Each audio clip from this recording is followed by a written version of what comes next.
ప్రజలందరూ సుఖ సంతోషాలతో జీవించాలని ఆ శ్రీరాముడిని ప్రార్థించినట్లు రోడ్లు భవనాలు సినిమాటోగ్రఫీ శాఖల మంత్రి కోమటిరెడ్డి వెంకటరెడ్డి తెలిపారు.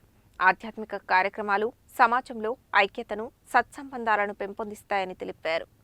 నల్గొండ మండలం రాములబండ గ్రామంలోని సీతారామచంద్ర స్వామి దేవాలయంలో రాష్ట్ర రోడ్లు భవనాలు మరియు సినిమాటోగ్రఫీ శాఖల మంత్రి కోమటిరెడ్డి వెంకటరెడ్డి బ్రహ్మోత్సవ కార్యక్రమానికి హాజరై గ్రామస్తులతో కలిసి స్వామివారి రథాన్ని స్వయంగా లాగి ప్రారంభించారు.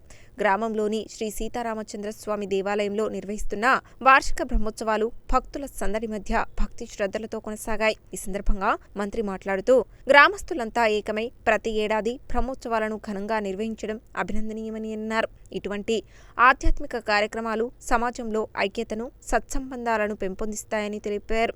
అనంతరం ఛత్రపతి శివాజీ మహారాజ్ విగ్రహాన్ని మంత్రి ఆవిష్కరించారు. శివాజీ మహారాజ్ ధైర్య సాహసాలకు దేశభక్తికి ప్రతీక అని యువత ఆయనను ఆదర్శంగా తీసుకోవాలని మంత్రి తెలిపారు.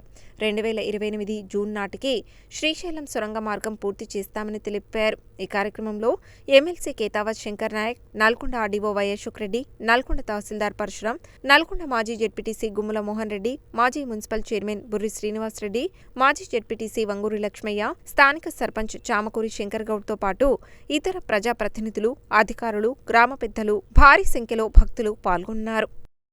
రాములవారి రథోత్సవం అలాగే శ్రీ శ్రీ శ్రీ ఛత్రపతి మహారాజ్ గారి కవచ విగ్రహానికి ఆవిష్కరణలో పాల్గొంటున్న అక్కలకు, చెల్లెళ్లకు, తమ్ముళ్లకు వేలాదిగా వచ్చేసిన భక్తులందరూ కూడా రెండు చేతులెత్తి నమస్కరిస్తూ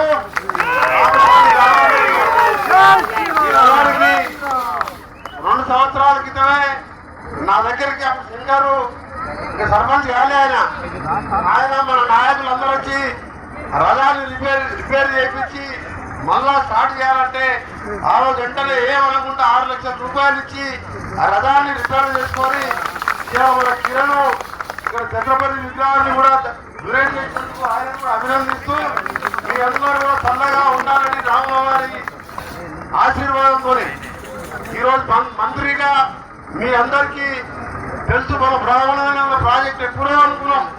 దానికి ఎన్నో కష్టాలు పడ్డాం. 10 ఏళ్ళు మన గవర్నమెంట్ లేక నాణ్య కోపంతో ఆ ప్రాజెక్ట్ రాకపోతే ఇప్పుడిప్పుడే మొదలుపెట్టి చెరువులు నింపుకుంటున్నాం. 2 నెలల్లో 24 గంటలు ప్రతి కాలువలో నీళ్ళ ఉన్నట్టు ఎక్కడ అవసరమో దాన్ని లైనింగ్ చేయించి ఆ కాలువలని పూర్తి చేయించి ప్రతి ముఖం రైతు ముఖంలో నవ్వు చూడాలన్నదే నా కోరిక. ప్రాజెక్టు మన దోమలపల్లి చెరువు కూడా నింపుకున్నాం. ఈసారి రావులపల్లి మన కాట్లకుంటాల చెరువు, దిబ్బకుంట చెరువుతో పాటు మొత్తం నీలిపోయే కార్యక్రమాలు. దోమలపల్లి చెరువు కూడా 10 కోట్లతో లిఫ్ట్ పెట్టించిన నల్గొండకెళ్ళి పునుగోడు పోతానికి వారం 10 రోజులలో టెండర్లు పెట్టి 150 కోట్లతో డబుల్ రోడ్ వేపిస్తున్న డివైడర్ పెట్టి ఇవన్నీ చేసుకుంటూ